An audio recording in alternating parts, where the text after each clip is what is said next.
এবারে হুজুর মানুষের তো বাড়ি যায় কে? হুজুর কবার বাড়ি যাওয়া লাগেনি? হুজুরের মসজিদে থাকবে, খাবে দাবে, আল্লাহ বিল্লাহ করবে, হ্যাঁ কবার বাড়ি যাওয়া লাগেনি? হ্যাঁ, আমার জীবনে এত সমস্যা, আল্লাহ তুমি আমার উপর রহমত করো। যেইভাবে হোক এই টার্গেটটা আমার নিতে হবে। আচ্ছা টার্গেট নিব, এবার তাড়াতাড়ি চল।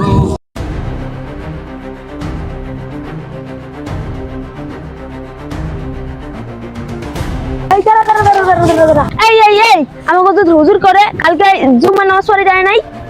আমাদের মসজিদে হুজুর ঈদের ছুটিতে বাড়িতে বেড়াতে গিয়েছে। হুজুর মানুষের কি বাড়ি যাওয়া লাগে? কেন, হুজুরা কি মানুষ না? তাদের বাড়িতে কি মা বাবা নাই? তারা অবশ্যই তারা বাড়ি যাবে। এই বড়া, মসজিদে মুয়াজ্জিন আছে না? তোর মুয়াজ্জিন তো কবি কি মাতে দেখা করতে। ঠিক আছে। আচ্ছা আল্লাহ, আজকে কি রোদ পড়ছে, হুজুর আর টেকা যায় না। আসসালামু আলাইকুম মুয়াজ্জিন সাহেব। ওয়ালাইকুম আসসালাম। কি অবস্থা, কেমন আছেন? আলহামদুলিল্লাহ ভালো আছি। আপনার কাছে আমার কিছু কথা আছে। কি কথা বাবা বলো? মুয়াজ্জিন সাহেব চলেন একটা কথা বলি।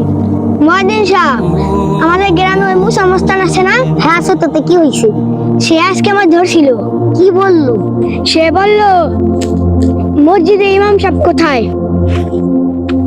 আমি বললাম সে বাড়িতে গিয়েছে। তারপর কি বললো? তার সাথে একটা খারাপ লোক আছে না? আছে। সে বলল কি ইমাম সাহেবদের বাড়ি যাওয়া লাগেনি। থাক, ওরা খারাপ লোক, ওদের কথা কানে নেওয়া যাবে না। ওরা সব সময় বলে, আর এমন বলতেই থাকবে। চলো উঠি। এবারে হুজুর মানুষের তো বাড়ি যায় কে? হুজুর কবার বাড়ি যাওয়া লাগেনি? হুজুরের মসজিদে থাকবে, খাবে দাবে, আল্লাহ বিল্লাহ করবে, হ্যাঁ কবার বাড়ি যাওয়া লাগেনি? হ্যাঁ, বাদ দে, হুজুর গুলি আর কথা বলতে হয় না। কি বাদ দেবো? হ্যাঁ, হারা তো ভাই জামি করে কে? হয়েছে বাদ দে, কামের কথা হয়।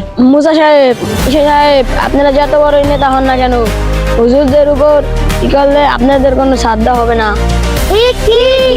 এখন আমরা ইমাম মুয়াজ্জিন, আপনারা যাই মনে চান এই বলবেন, আমরা এটা মেনে নেব না।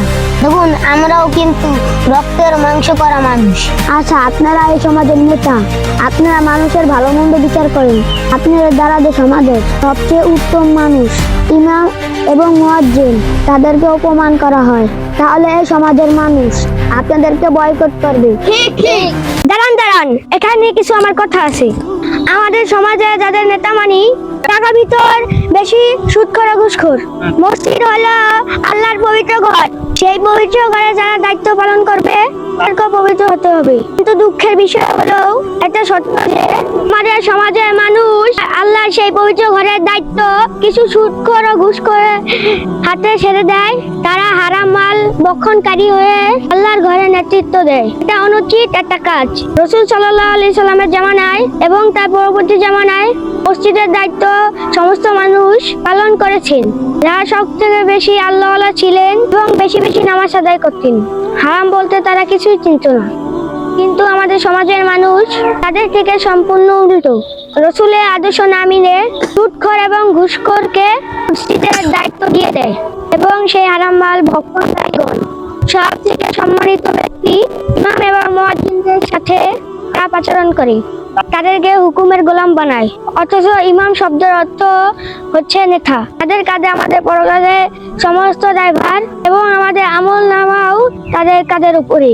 আমরা যদি এই সমস্ত কাজ থেকে ফিরে না আসতে পারি, তাহলে আমাদের সমাজ তাড়াতাড়ি ধ্বংস হয়ে যাবে। আসলে আমরা এতদিন যা কিছু করছি সেটা আমাদের ভুল ছিল, এতদিন বুঝতে পারিনি। আজ আমাদের ভুল ভাঙছে। আমরা আর ইমান এবং মুয়াজ্জিনদের সাথে এমন কোনো কাজ করব না যাতে আল্লাহ এবং রাসূল নারাজ হয়। আসলে আজকে আমার সব ভুল ভাঙলো। আমি এতদিন যা করছি সব ভুল আসলো। এতদিন হুজুরকে সম্মান বুঝতে পারিনি।